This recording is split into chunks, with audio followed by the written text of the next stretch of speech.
يا مرحبا يا أم تركي وتنقال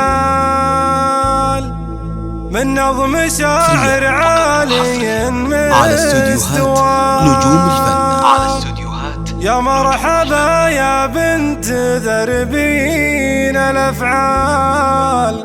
نفرش لك الورد الطبيعي وشذاها اللي أقبلت بنت السلاطين تختال في الزولات مرحب وفي لفاها أم العروس النادرة زين وخصال شيخة غلا واخت القمر في ضياها يا مرحبا يا أم تركي وتنقال من نظم شاعر عالي مستوى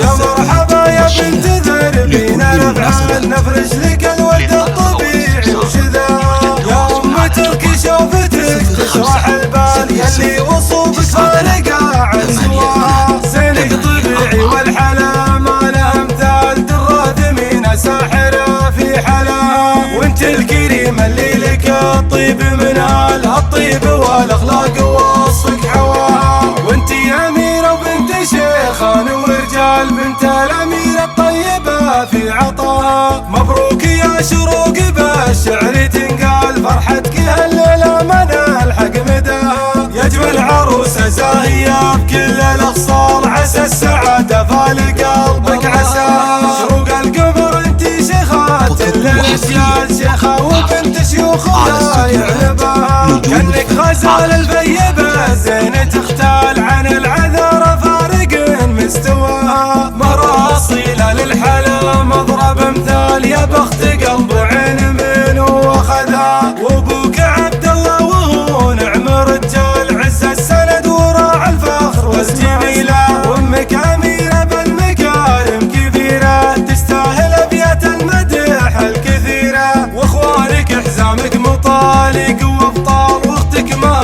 نجمة في سماء واختامها يسعدك الله بكل الاحوال ويديم افراح الحياة وهناها اللي اقبلت بنت السلاطين تختال في الزولات مرحب وفي لفاها ام العروس النادرة زين وخصال شيخة غلا واخت القمر في ضياها يا مرحبا يا ام تركي وتنقال من نظم شاعر عالي مستواها يا مرحبا يا بنت ذربين الافعال نفرش لك الورد الطبيعي وشذاها يا ام تركي شوفتك تشرح البال يلي وصوفك فارقة عن سواها زينك طبيعي والحلا ما له امثال تراثمين ساحرة في حلاها وانت الكريمة اللي لك الطيب من الطيب والاخلاق ووصفك حواها وانت اميرة وبنت شيخان ورجال بنت الاميرة الطيبة في عطاها مبروك يا شروق بالشعر تنقال فرحتك هالليلة من الحق مداها يا اجمل عروسة زاهية بكل الاخصال عسى السعادة فال قلبك عساها شروق القمر انت شيخات الاجيال شيخة وبنت شيوخ لا يعلبها كأنك غزال البيبة زين تختال عن العذارى فارق مستواها مرة أصيلة للحلا مضرب امثال يا بختك